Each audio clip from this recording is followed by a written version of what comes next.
यहाँ हम बात करेंगे दिल्ली सल्तनत साहित्य के बारे में। इससे पहले वाला वीडियो जो है दिल्ली सल्तनत कला एवं स्थापत्य और उससे पहले प्रशासन का था।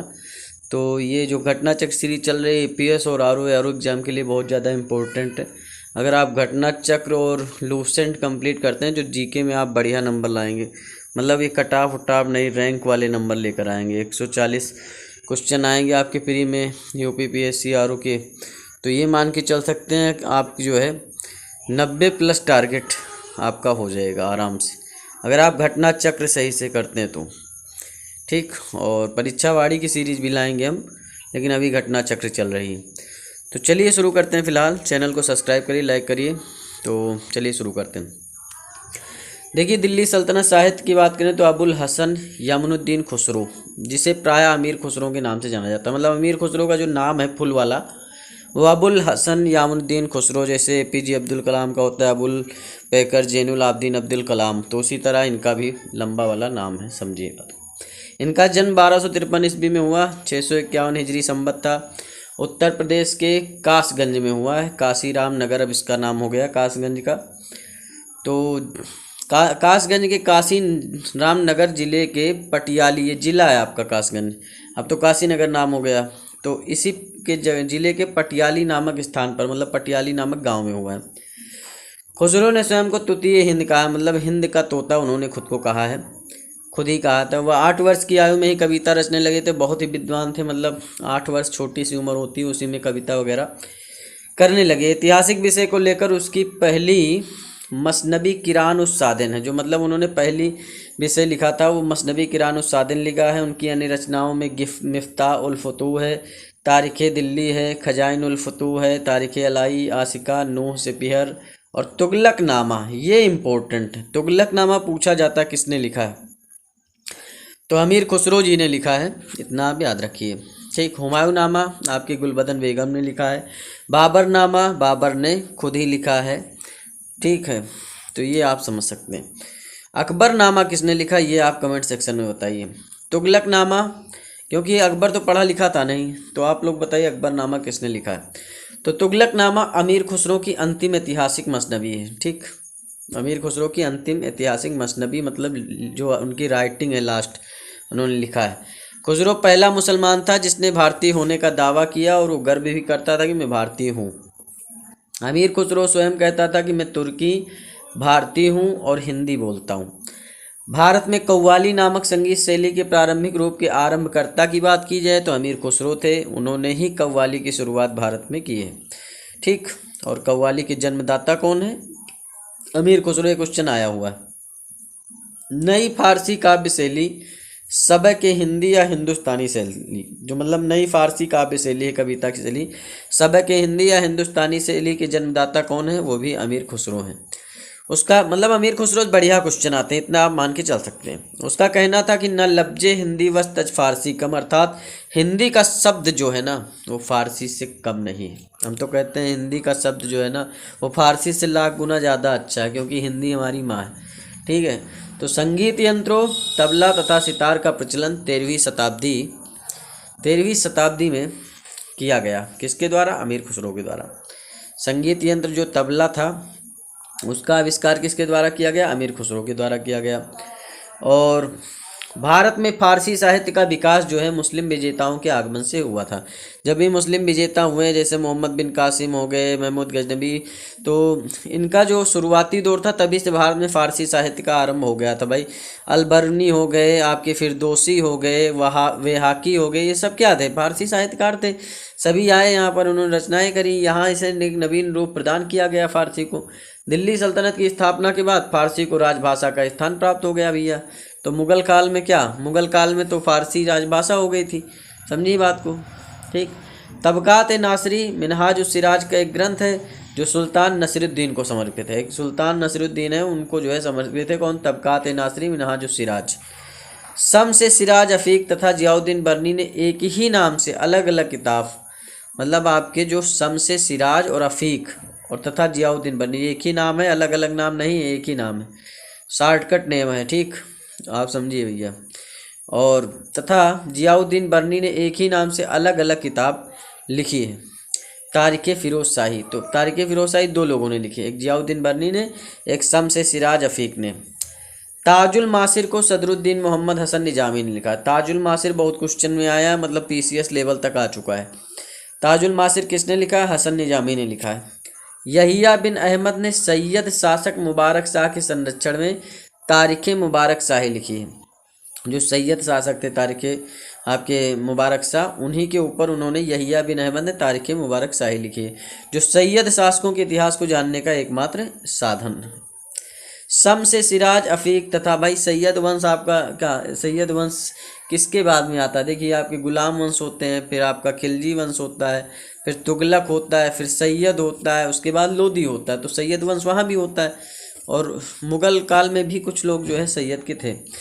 तो बीच बीच जो है शासक जैसे कोई घुस गया तो उस तरह की, तो कहीं का कोई शासक है, कहीं का कुछ बंगाल का कोई है, तो इस तरह से बैठे रहते थे, कहीं ना कहीं काम चला करता था उनका। तो उसी के ऊपर इन्होंने तारिक़ फिरोज शाही अपना सैयद तारीख़ मुबारक शाही लिखी, जो सैयद शासकों के ऊपर है।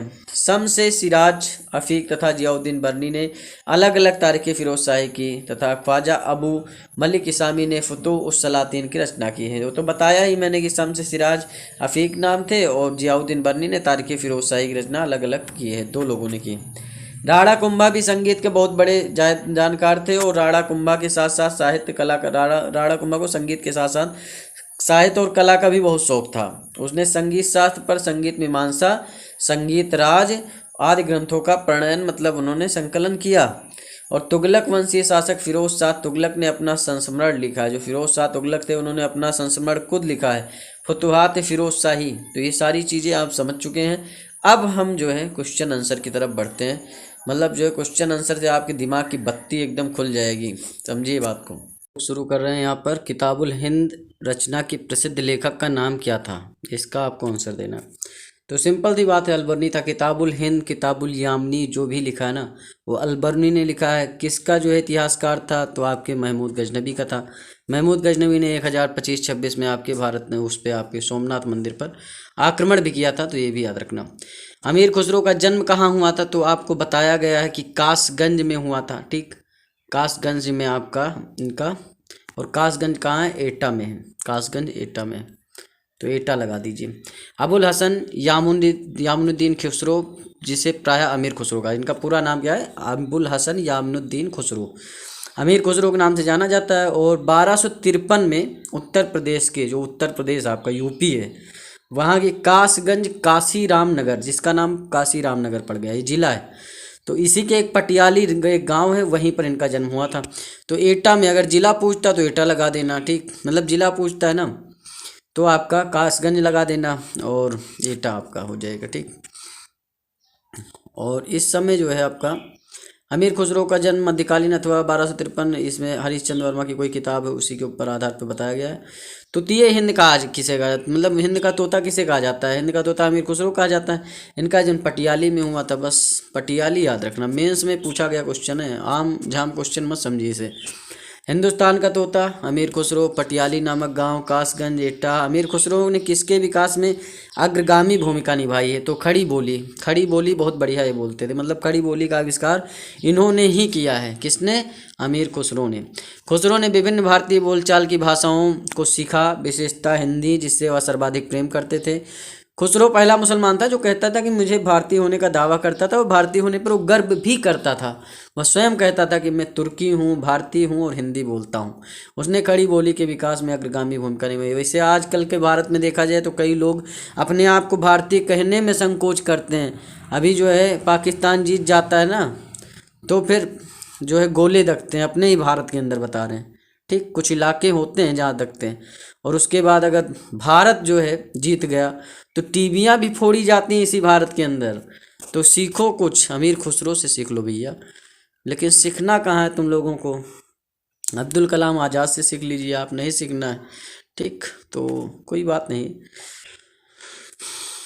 तो निम्नलिखित में से किसने दिल्ली के 7 सुल्तानों का शासनकाल देखा था? तो दिल्ली के 7 सुल्तानों का शासनकाल जो अमीर खुसरो ने देखा है, और शेख निजामुद्दीन औलिया ने भी देखा है, दोनों ने देखा है। देखिए अमीर खुसरो जो है बलबन के टाइम पीरियड से शुरू करते हैं, और ये आपके अलाउद्दीन खिलजी तक के टाइम पीरियड तक रहते हैं। तो 7 सुल्तानों का शासनकाल देखा, वहीं शेख निजामुद्दीन औलिया ने भी। प्रसिद्ध कवि अमीर खुसरो निम्नांकित में से किस बादशाह के दरबार से संबंधित हैं? तो गयासुद्दीन बलबल से संबंधित है, मोहम्मद शाह रंगीला बहुत बाद में, कुतुबुद्दीन ऐबक बहुत पहले, नवाब असफुद्दौला तो फैजाबाद अवध के नवाब थे तो उनका कोई बात ही नहीं। देखिए अमीर खुसरो जो है पूरा डिटेल आप समझ लीजिए। अमीर खुसरो आरंभ में बलबन के सबसे बड़े पुत्र महमूद की सेवा में रहते हैं। ठीक, मंगोलों के साथ एक मुकाबले में महमूद मारा गया। मंगोलों ने अमीर खुसरो को बंदी बना लिया, किंतु किसी तरह से अमीर खुसरो जो है जेल से भागने में सफल रहा और आकर के बलबन के राज दरबार में संबंध हो गया।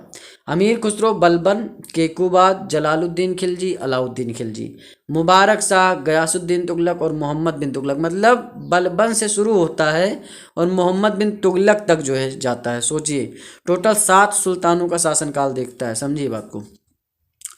तो यही था, समझिए बात को। प्रसिद्ध कवि और आपके एक और है क्या कहते हैं जिनका नाम अभी आपने पढ़ा था, ये आपके अच्छे ही निजामुद्दीन औलिया, ये भी जो है 7 सुल्तानों के संबंध रखते हैं। प्रसिद्ध कवि अमीर खुसरो किसके दरबार में रहे थे? तो अलाउद्दीन खिलजी के दरबार में थे, बलबन के दरबार में थे, और मोहम्मद बिन तुगलक के दरबार में भी थे। अमीर खुसरो किसका दरबारी कवि था? तो अलाउद्दीन खिलजी का मेन दरबारी कवि था, इसमें कुछ कहने की बात नहीं है। अमीर खुसरो किसके शासनकाल से संबंधित हैं? तो अलाउद्दीन खिलजी के ही शासनकाल से संबंधित हैं, बस इतना आप समझ लीजिए। अमीर खुसरो एक क्या थे अमीर खुसरो? अमीर खुसरो कवि भी थे, इतिहासकार थे, संगीतज्ञ थे, सब कुछ थे, मतलब मल्टी टैलेंटेड इंसान था अमीर खुसरो। आप इतना समझ सकते हैं। जैसे लियोनार्डो दा विंची है, वो पेंटर भी था, डॉक्टर भी था, इतिहासकार भी, पोएट, सब कुछ था।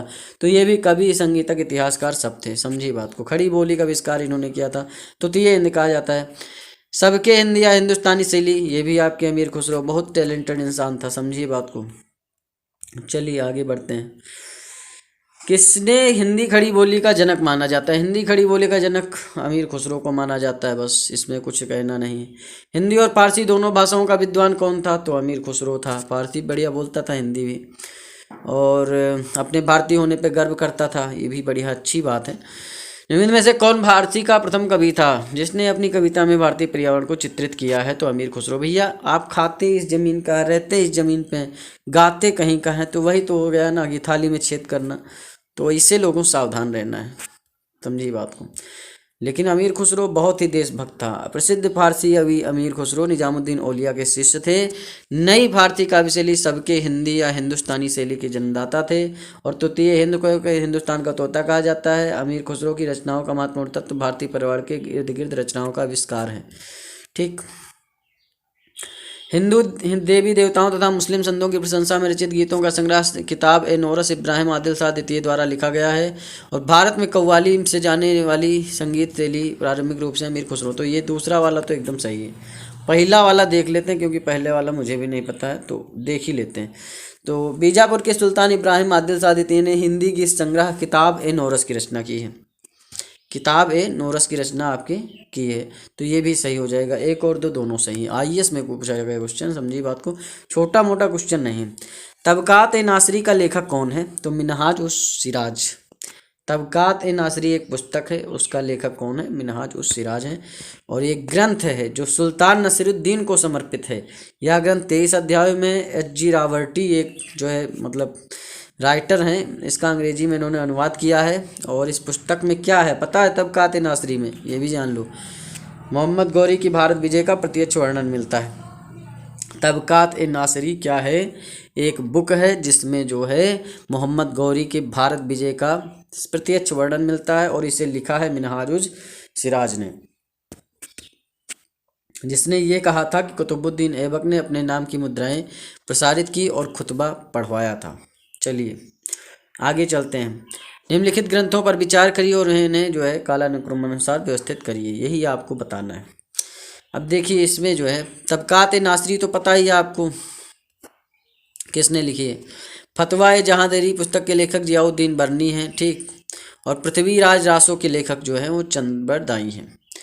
किताबुल हिंद अलबरनी ने लिखी है। तबकात नासरी मिनहाजुस सिराज ने लिखी है, जाहिर सी बात है। तो फतवा आप देखिए पृथ्वीराज रासो डी आपका तीसरा, आपका पहला। किताबुल हिंद जो है सबसे पहले लिखी गई, क्योंकि किताबुल हिंद जो है महमूद गजनवी का टाइम पीरियड था, और महमूद गजनवी आपका जो है वही आपका 25-26 में सोमनाथ मंदिर पर आक्रमण करता है, तो उसी का टाइम पीरियड होता है। उसके बाद में आप देख सकते हैं, उसके बाद में आपका पृथ्वीराज रासो की रचना होती है, जो कि आपके चंद्रबरदाई ने लिखी है। ये आपका गौरी का टाइम पीरियड होता है। गौरी के टाइम पीरियड तबकात नासरी मोहम्मद गौरी के ऊपर ही लिखी गई है, मिनहाज उस सिराज ने लिखी है। उसके फतवाए जहादारी जो है जियाउद्दीन बर्नी, वो अलाउद्दीन खिलजी के टाइम पीरियड में। तो यही आपका जो है आंसर हो जाएगा। इस तरह से आपको रिलेट कर सकते हैं कि किताबुल हिंद उनके समय में थी, पृथ्वीराज रासो उनके समय में, तबकात नासरी इनके समय में, और फतवाए जहादारी इनके समय में। बस 3 2 4 1 लगा दीजिए। अरे इनके उनके नहीं, मतलब ये महमूद गजनबी, ये गौरी, और ये आपका जो है तबकात नासरी भी मोहम्मद गौरी के ऊपर ही लिखी गई, तो उसी का टाइम पीरियड। फतवाए जहांदरी जो है आपका बर्नी ने लिखी है, तो अलाउद्दीन खिलजी का टाइम पीरियड रहता है लगभग। तो समझिए बात को बस। निम्न भाषाओं में से किस भाषा को दिल्ली सुल्तानों ने संरक्षण प्रदान किया था? तो बस फारसी भाषा थी। दिल्ली सुल्तानों ने फारसी भाषा को संरक्षण दिया था। भारत में फारसी साहित्य का विकास जो है मुस्लिम विजेताओं के आगमन से ही प्रारंभ हुआ। यहाँ इसे एक नवीन रूप प्रदान किया। दिल्ली सल्तनत की स्थापना के बाद फारसी को राजभाषा का स्थान दिया गया। अपभ्रंश शब्द का प्रयोग मध्यकालीन संस्कृत ग्रंथों में होता है, किस लिए होता है? तो देखिए, राजपूतों में जातच्युत लोगों को इंगित करने, ऐसा कुछ नहीं है। वैदिक कर्मकांडों को त्याग को इंगित करने के लिए, ऐसा भी नहीं है। कुछ आधुनिक भारतीय भाषाओं के आरंभिक रूपों में इंगित करने का, हाँ, कुछ भारतीय भाषाओं को चिन्हित करने के लिए। ये भी आपका नहीं होगा। आईएएस में पूछा गया क्वेश्चन है, ठीक। तो इतना ज़्यादा आप लोगों के लिए इम्पोर्टेंट नहीं, लेकिन पढ़ लीजिए, क्योंकि जो है आरओ का पेपर भी आईएएस से कम नहीं एक हिसाब से। अब देखिए यहाँ पर आपको लगाना है। देखिए जियाउद्दीन बर्नी ने क्या लिखा है? जियाउद्दीन बर्नी ने आपका तारीख़े फिरोज शाही लिखा है। यही मिनहाज उस सिराज आपका एकदम पक्का है कि आपके तबकात नासरी इन्होंने लिखा है, ठीक। हसन निजामी ने ताजुल मासिर लिखा है, और जियाउद्दीन बर्नी ने तारीख़े फिरोज शाही लिखा है। तो यहाँ पर आ जाइए आप, ठीक। जियाउद्दीन बर्नी ने तारीख़े फिरोज शाही लिखा है, और आपका ये हो जाएगा यहिया बिन अहमद जो है तारीख़े मुबारक शाही हो जाएगा। ये आपका फिरोज शाही हो जाएगा, ये तबकात नासरी, और ये ताजुल मासिर। बस हसन निजामी ने ताजुल मासिर लिखा है, इतना याद रखना आप लोग। बस ज़्यादा कुछ आप लोगों को इसमें करना है नहीं। चलिए आगे बढ़ते हैं। ताजुल मासिर की बात आ गई फिर से, तो ताजुल मासिर की बात आ गई, हसन निजामी लगा दूँ, वो कोई दिक्कत नहीं है। तारीख़े मुबारक शाही आ गई, यहिया बिन अहमद सरहिंदी लगा दो।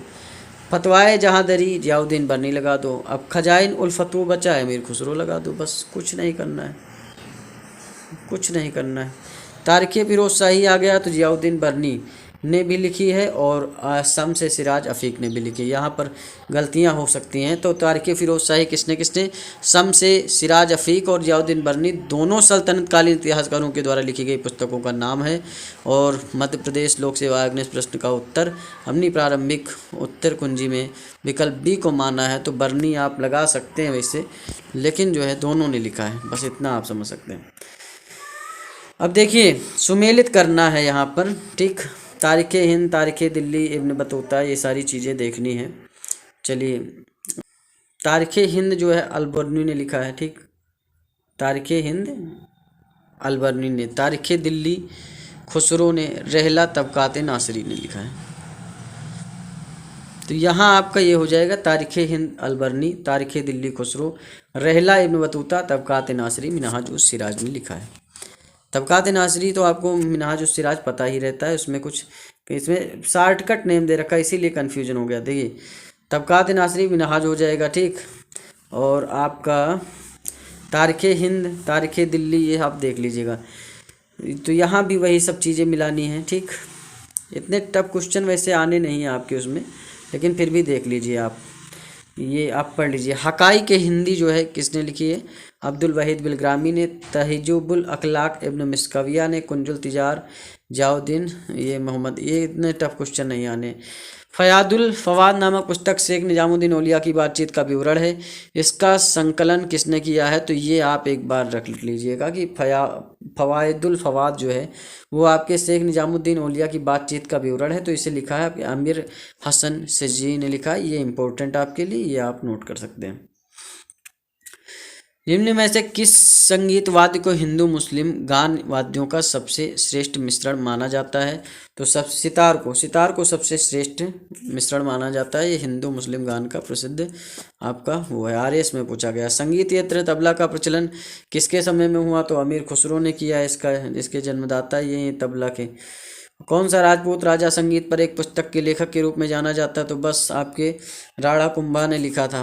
ठीक, क्या लिखा था? चलिए बात कर देते हैं। देखिए, संगीत शास्त्र में इनकी बहुत रुचि थी और साहित्य कला में भी रुचि थी। महमूद खिलजी पर विजय जब इन्होंने की बात की तो चित्तौड़ में विजय स्तंभ कीर्ति स्तंभ बनवाया और उसने संगीत शास्त्र पर संगीत मीमांसा संगीत राज आदि ग्रंथों का प्रणयन किया है। ठीक, अब यहाँ पर देखिए कौन सा युग्म सुमेलित है? पंडित बाबू भट्ट संगीत राज, उस्ताद चांद खान राग चंद्रिका और आपका पुंडरिक विट्ठल रागमाला। हाँ, ये आपका पुंडरिक विट्ठल सही हो जाएगा। इन्होंने रागमाला की रचना की है। पुंडरिक विट्ठल ने संगीत ग्रंथ रागमाला की रचना की थी, जबकि संगीत राज नामक संगीत ग्रंथ की रचना राणा कुंभा ने की है। और राज चंद्रिका की रचना द्वारकानाथ भट्ट ने और राग कल्पद्रुम की रचना कृष्णानंद ने की है। हालांकि काशीनाथ शास्त्री आपा तुलसी ने भी राग चंद्रिका की रचना की है। ये चीज़ें जरूरी हैं, ये आप पढ़ लीजिए। रागमाला आप लोगों को पता ही है कि किसने की है? पुंडरिक ने की है। यहाँ आप देख सकते हैं पुंडरिक विट्ठल ने। रस कौमुदी जो है श्रीकंठ ने की है।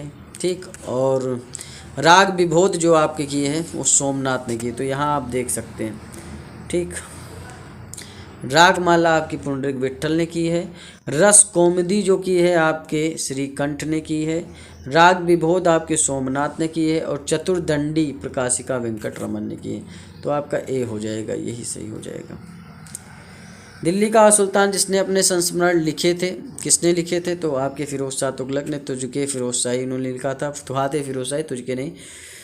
तो यहाँ आपका फुतुहात फिरोज शाही आपके किसने लिखा है? फिरोज शाह तुगलक ने। यहाँ आपका जो है ये दिल्ली सल्तनत साहित्य का चैप्टर क्लोज होता है और फुल डिटेल में वीडियो भी पड़ा हुआ है, वो भी देख सकते हैं आप पूरा। और जो है अभी हम यहाँ पर पॉलिटी इकोनॉमी जियोग्राफी की क्लासेज जो है घटना चक्र की शुरू कर रहे हैं और आपका लूसेंट और किरण की वो ऑब्जेक्टिव वाली किताब जो है वो भी ख़त्म करेंगे। तो चैनल को सब्सक्राइब करिए, लाइक करिए, कमेंट करिए। मिलते हैं नेक्स्ट वीडियो में। धन्यवाद, थैंक यू, शुक्रिया।